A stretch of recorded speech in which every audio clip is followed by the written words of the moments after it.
Good morning everybody.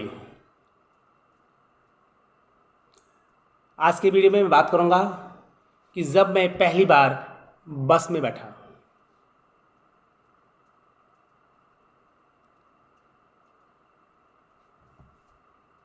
बात उन दिनों की है कि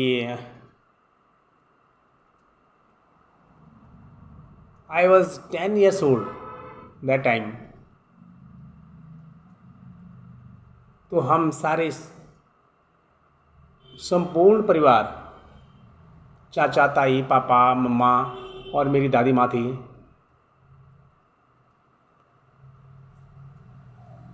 तो हम माँ काली के दरबार में जा रहे थे, काली मठ। तो हमारे माँ बाप हमें भी ले गए। मन में इतना उत्साह उमंग कि आज तो बस में बैठना है। कैसी वो बस होती होगी, कैसे उसमें बैठते होंगे और कैसे वो चलती होगी और कितना आनंद आएगा या कोई घबराहट होगी। मन में कई सवाल उथल पुथल कर रहे थे। जैसे ही तब ज़्यादा पैदल का दौर था कि पैदल ही ज़्यादा जाते थे। बसें तो बहुत दूर होती थी। बस में बैठने के लिए कम से कम 10 किलोमीटर पैदल जाना पड़ता था। तो हम भी गए गांव से 10 किलोमीटर पैदल, जहाँ से हमें बस में बैठना था कि माँ काली के दरबार के लिए।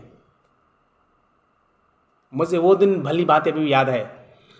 आज 40 साल हो गए उस बात को गुजरे हुए, लेकिन मुझे भली भांति वो दिन अभी भी याद है कि जब हम बस तक गए थे। उस जगह का नाम है चंद्रापुरी। वहाँ तक हम पैदल गए थे। वहाँ पर हमारे कोई रिश्तेदार रहते थे। हम उनके घर में गए थे रात को। सुबह हमने वहाँ से बस पकड़नी थी सीधे गुप्त काशी के लिए। तो जैसे हम वहाँ गई, बहुत अच्छा सादर सत्कार हुआ, हमारा वेलकम हुआ बहुत अच्छी तरह से। क्योंकि वो चंद्रापुरी में थे तो थोड़ा सा वहाँ शहर जैसा कस्बा था। उन लोगों के पास अच्छा सा खाना होता था, सारा कुछ। बजाय हम ये जो हम गांव से बिलोंग करते हैं, तो हमारे हिसाब से तो वहाँ बहुत ही अच्छा मुझे लगा। तो जैसे ही रात को सोए, मन में ही था कब सुबह हो, कब सुबह हो, पापा कब सुबह होगी, कब हम बस में बैठेंगे। जैसे सुबह हुई, इंतज़ार की घड़ियाँ ख़त्म हुई, सुबह हुई, बस ने अपना हॉर्न, हम सब तैयार हो गए। बस ने जैसे हॉर्न मारा तो मन में एक अलग ही उमंग। पापा ने हमारा हाथ पकड़ा कि चलो बस आगे बैठो। वे कैसे बैठते हैं, यहाँ से ऊपर चढ़ो, सीढ़ियाँ चढ़ो और ऊपर बैठो, किसी भी जो सीट खाली है उसमें बैठ जाओ। तो हम खिड़की वाली सीट पे बैठ गए। मैं अपनी बात करूँ, मैं खिड़की वाली सीट पे बैठा। शीशा बंद था। जैसे बस चलने लगी, बस ऐसे ऐसे हिलने लगी, मैंने सीट को पकड़ लिया। पापा कहते कुछ नहीं होता है, बैठ जा, आराम से बैठ जा। जैसे बैठा तो बस चलने लगी। जैसे बस ने अपनी स्पीड पकड़ी तो मैं बाहर देखने लग गया। तो बाहर मुझे लगा कि सारे पेड़ पौधे 100 की स्पीड से दौड़ रहे हैं। मैंने पापा को पूछा कि पापा ये पेड़ क्यों भाग रहे हैं? बस में तो हम बैठे हैं, बस नहीं भाग रही है, ये क्यों भाग रही है, सब पीछे क्यों जा रहे हैं? तो पापा ने मुझे समझाया कि ये पेड़ पौधे पीछे नहीं जा रहे हैं, हम आगे को जा रहे हैं। अच्छा, मैंने कहा ये एहसास भी एक लाइफ में यादगार रहा।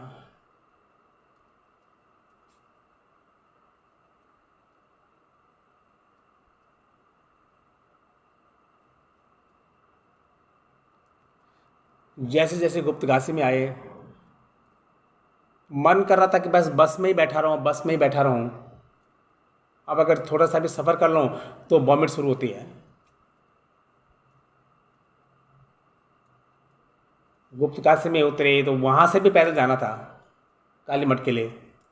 अब वो रास्ता मुझे इतना याद नहीं है, लेकिन जब भी मैं काली मठ मंदिर में जीप की या बाई बस जाता हूँ तो मुझे वो दिन फिर याद आते कि हाँ, वहाँ से वो जो धार है सामने, वहाँ से हम नीचे आए थे।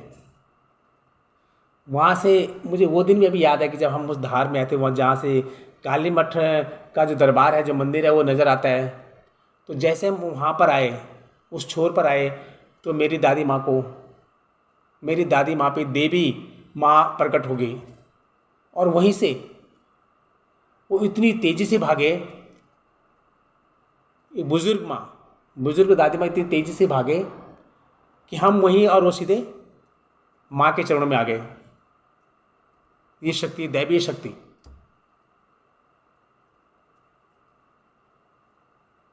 अद्भुत शक्ति का चमत्कार वहाँ देखने को मिलता है। कभी मौका मिले तो ज़रूर माँ काली के दर्शन करना।